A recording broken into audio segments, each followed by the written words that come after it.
I guess today I'll be teaching you color theory on level 1 hair. We're going to be taking her to a caramel brown. So as you can see here, okay, we're going to be at level 1 black. We're going to be applying Schwarzkopf Blonde with 40 volume because I use olaplex, so we're going to lift 3 levels, 1, 2, 3. But because she's got virgin hair, she may even lift to a level 5. We're just going to have to go in there and see. So we're going to balayage because I like using balayage technique. It's low maintenance for clients who aren't able to come in, you know, every 4 weeks, every 5 weeks. So what we're going to be doing is I'll be taking sections, and a balayage in French means to sweep. So what we're going to be doing is a sweeping motion on the hair. So let's go mix up our bleach. Ready? Yep. We're going to be using Schwarzkopf BlondeMe. I like this bleach because in my opinion it's pretty damn aggressive for when I'm doing my balayages. So my balayage service comes with 2 ounces of lightener. So we're going to go in, I'm going to do 1 scoop, and that's about 1.1. But it's for my boyfriend's mom, so we'll give her the hookup.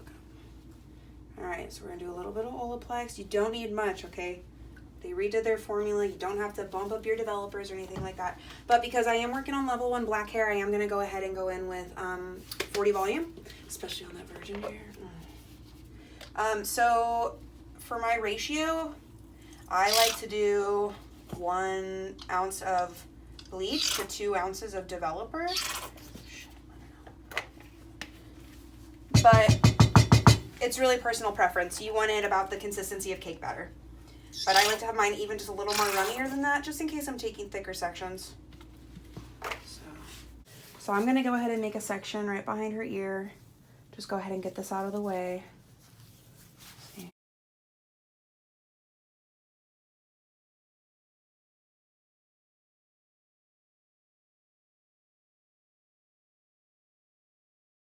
So let's say this is the back of the head. So I'm going to take 2 sections like this.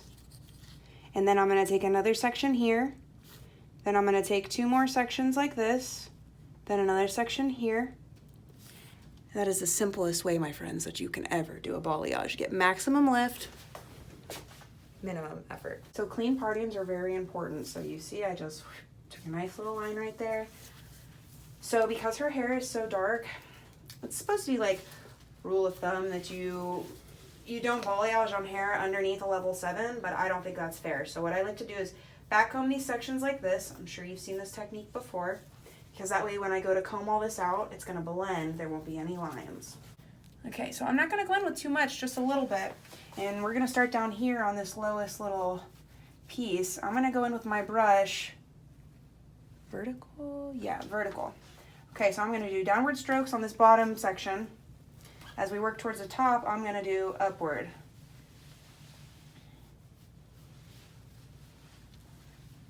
Because if I were to go in and just place my brush like this, look at that line that would leave. That's not cute. We don't want that.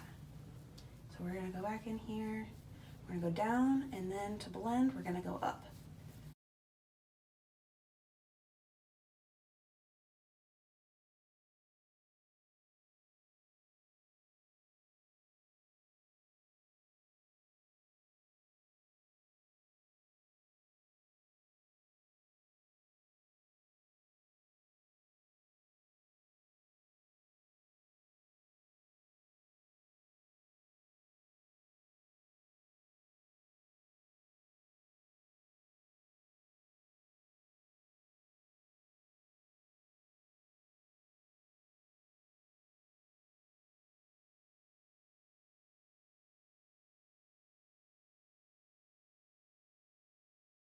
Our next section here. So we took 2 diagonal lines. Now we're just going to take 1 horizontal. Okay, but a little slanted horizontal. A little slanted like me. Let me see. That's pretty clean parting. Yeah. It's just a little downhill slope. No big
Yeah, but you know, this can be cut Well, out. because I would actually like people to know this. For a lot of my clients who get like dandruff and psoriasis will come to me, and you know, their scalps are very sensitive, they're flaky, and I just feel so terrible. So I did some research, went and spoke with my dermatologist, and I actually learned that you can do what's called an apple cider vinegar rinse. So all you're gonna do,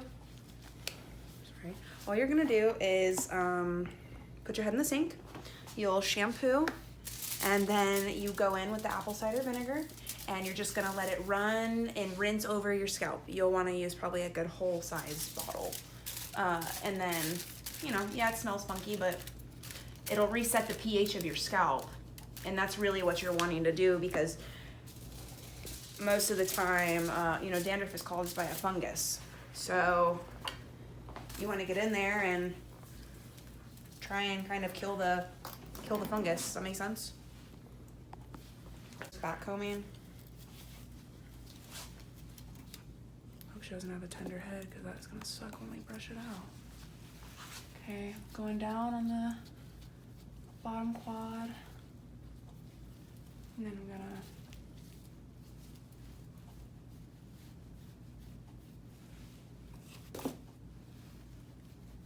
I'm pretty OCD in everything that I do, but when it comes to my work, you know, this almost feels like more of an art than anything.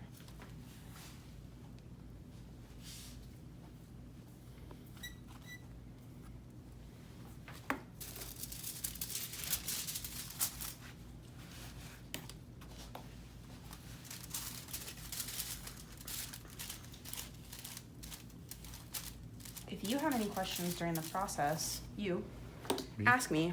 You know, just like regular civilian questions. So that way you know, because a lot of people just have normal questions that they don't really... How should you wash your hair with cold water, Melanie? Oh, funny you should ask. So, I want you to think about the pores in our skin, okay? When we wash with hot water, that steam opens up our pores, and they're big and relaxed. Well, it's the same concept with hair. So when you go in and you use hot water, we're opening up the pores of the hair. Technically, it's called the cuticle, but just for reference, we'll call it the pores of the hair. So we're opening up the pores, and when we do that, we're allowing all of the moisture to come out. So when you're using hot water, it strips the natural oils from your hair, which is, you know, believe it or not, people think the more they shampoo and everything, like, oh, it's gonna help get the grease, you know, away from my head. It doesn't work like that. Matter of fact, the more you shampoo, the greasier your hair is gonna be. So I suggest you just find a really good shampoo, buckle down, and make it work. If that doesn't work, you can always do the apple cider vinegar rinse. If that doesn't work, well, then you just come see me.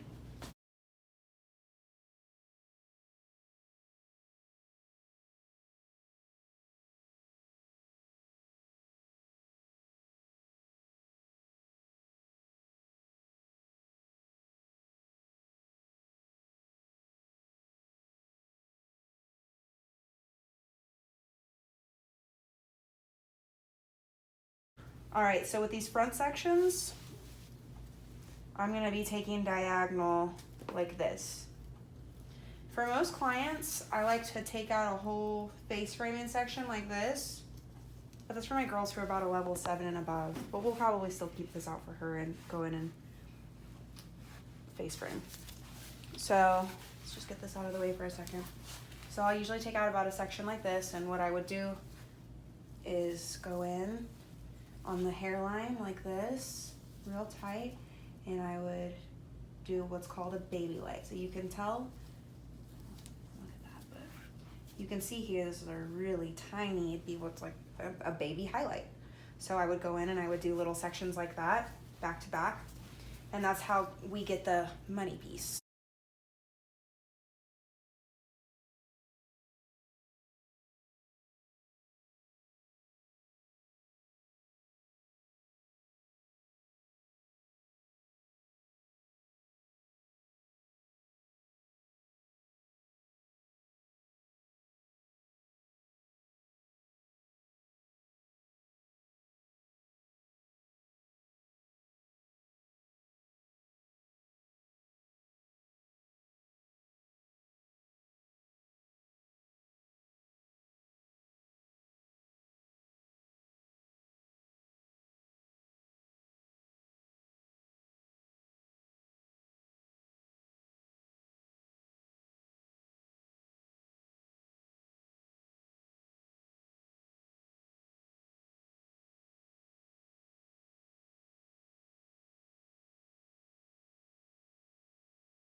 are we doing here? So now we're gonna go ahead and take out all the coils.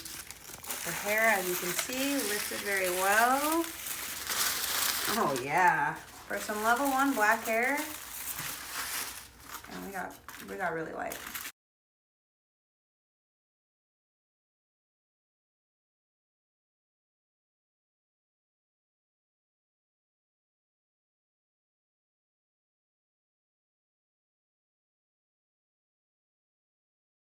There you go.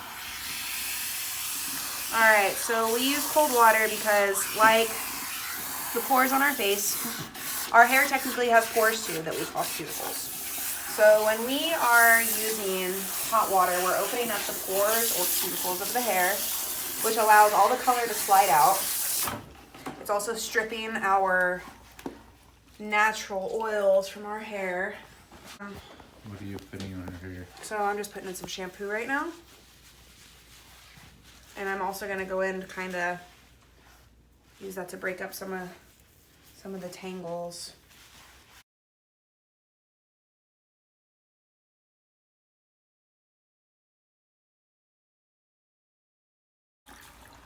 Okay, so we have done her shampoo. I'm gonna go in now. I'm almost out of my olaplex. We're gonna go in. So I can get some of Thanks. So why do we use olaplex, Melanie? Well, Jonathan, I'm happy you asked. So, I'm gonna break it down for you like I break it down for everyone else. I want you to imagine that your hair is a ladder, okay? Like a ladder you climb up. And every time we go in and we use heat or chemical services, we are punching out steps in our ladder. So by using olaplex, what we're actually doing is replacing not all, but most of the steps that we have lost in, you know, just some day-to-day wear and tear, which is normal. So what it's actually, I mean, technically what it's called is reattaching the disulfide bonds. I won't make it technical with it. So right now we're doing olaplex number 2. Olaplex number 1 goes in the bleach that I used already, or the lightener. And we're gonna comb it through. See that blend? Oh yeah, That's that's nice. cool. There's no lines or anything. Okay. So I'm gonna tone her with an 8N. Because that's gonna hit the hairs around her face. And then I'm gonna do a dash of 6NB just because I think this is such a gorgeous color. Do a little bit, maybe just a little more. Because her hair is level 1 black, we don't need like a 9V because she doesn't even have a level 9. And we're gonna go in with 10 vol. No, that's not right. We're using Redken clear.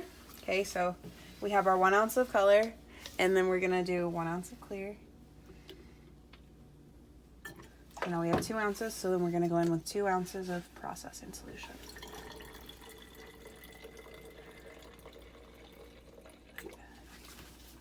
Like so. Okay. And now we roll out.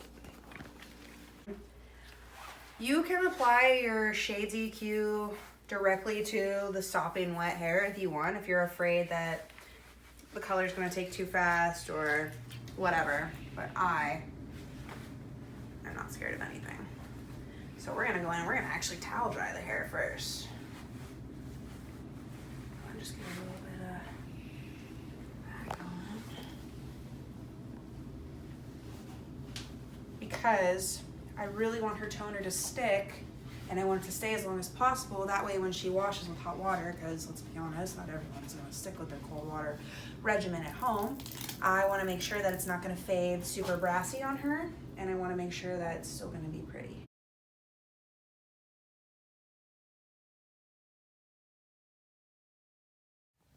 All right, so I like to apply my product before I do the cut. That way it's got time to fully saturate in the hair.